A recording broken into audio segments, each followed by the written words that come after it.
आज हम जिस विषय पर बात करेंगे वो है क्रोध। क्रोध वो भावना है जो हमारे सारे जीवन को घेर कर रहता है। क्रोध को ना उम्र की मर्यादा है, ना ही ज्ञान की। कब, कहां और किस कारण से क्रोध पैदा हो जाए वो कोई नहीं जानता। और जब क्रोध जन्म लेता है तो तुरंत ही विचार करने की शक्ति खो जाती है।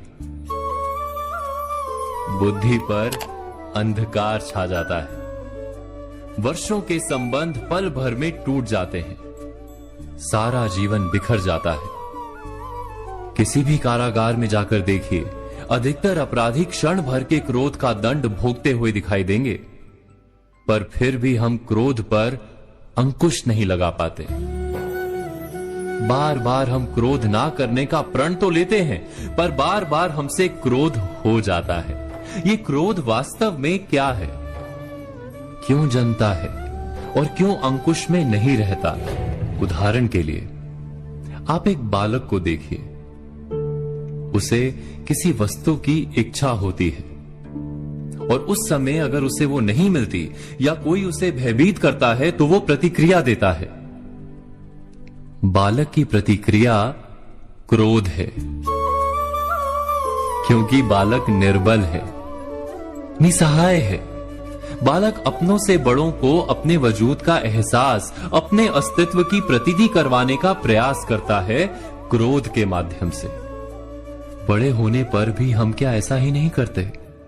क्या क्रोध हमारे भीतर बैठे बालक का प्रतिभाव नहीं?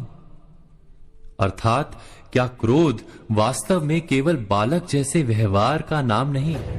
जब अहंकार को घाव होता है, जब भय लगता है, जब कोई वस्तु हमें प्राप्त नहीं होती, तब हमें क्रोध आता है, ठीक किसी बालक की भांति। हम जानते हैं कि आईने के सामने खड़े होकर मुंह बनाने का खेल बालकों को शोभा देता है, बड़ों को शोभा नहीं देता। फिर भी हम बालक की भांति क्रोध करना बंद नहीं करते। हम अनुभव से जानते हैं, दूसरों को देखकर बता सकते हैं कि क्रोध से कभी कुछ प्राप्त नहीं होता। सम्मान हो, संपत्ति हो, प्रेम हो या सुरक्षा हो, क्रोध से नहीं मिलता।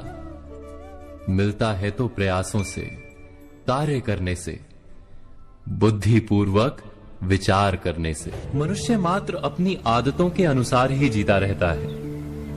क्रोध भी आदत बन जाती है। हमारे चाहते हुए भी हम अपने प्रतिभावों को रोक नहीं पाते। हम स्वयं को बड़े या पुख्ता मानते हैं, पर थोड़ा सा कारण मिलते ही हमारे भीतर का बालक क्रोध कर बैठता है। अर्थात क्रोध वास्तव में और कुछ भी नहीं, हमारी बालक बुद्धि का नाम है। जैसे ही हम इतना स्मरण में रखें कि हम बालक नहीं, बालक जैसा व्यवहार हमें शोभा नहीं देता, वैसे ही क्रोध स्वयं ही बंद हो जाता है। क्या ये सत्य नहीं?